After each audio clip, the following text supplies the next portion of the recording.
you want to finish the scrub as well as possible, technique and timing are fundamental.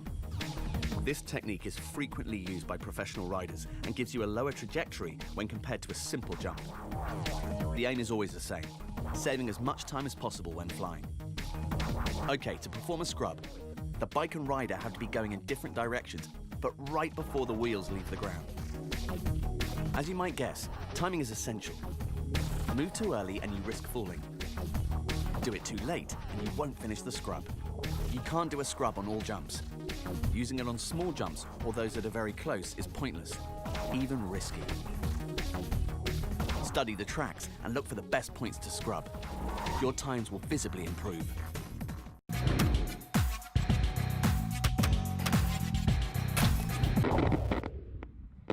Perfect control of the flying bike will help you land well, without taking unnecessary risks. So, the best way to land from the jump is to keep the wheels as parallel as possible to the ground. When you're flying, you've got to move your weight forwards or backwards on the bike to land with the most traction. Careful not to overdo it, or you'll find yourself on the floor before you know what's happened.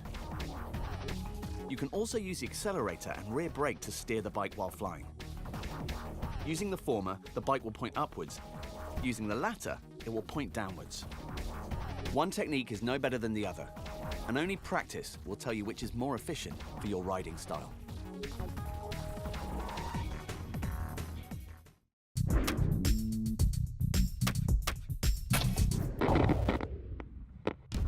The shape and position of a jump on the track can make a big difference when you're riding. Experience and talent will show you how to handle them, but I can give you a few pieces of precious advice in the meantime. When you face individual bumps or those followed by a corner, stop accelerating just before you reach the top. Your trajectory will be lower and you will lose less time flying. If you have to tackle one or more jumps instead, you'll need a decidedly longer trajectory. In this case, tackle the ramp by moving your weight to the back. This maneuver, combined with a good dose of gas, will give you the best traction for literally taking flight. A series of bumps are also handled by putting your weight to the back. The front wheel won't get in your way and will allow the rear shock absorber to absorb all the ground's irregularities.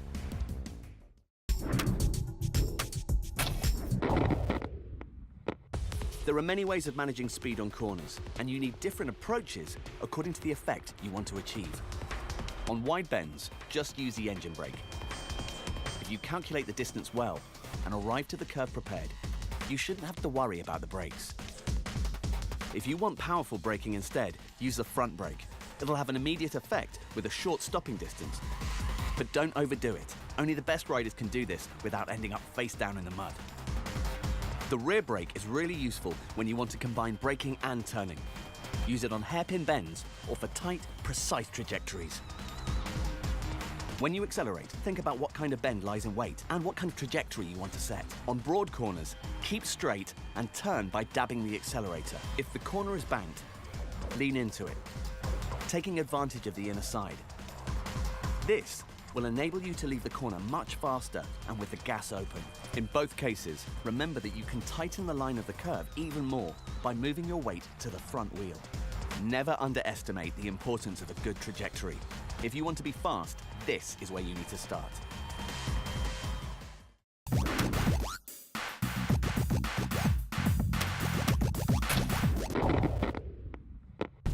For a good start, you need quick reflexes and coordination. Before the start, press the clutch, put your weight on the front, and accelerate until the limiter threshold. As soon as the gates go down, let go of the clutch and give it full gas. If you manage it at just the right time, you have a good chance of pulling off a whole shot. The clutch can be useful if you find yourself jostling for positions in the middle of a race.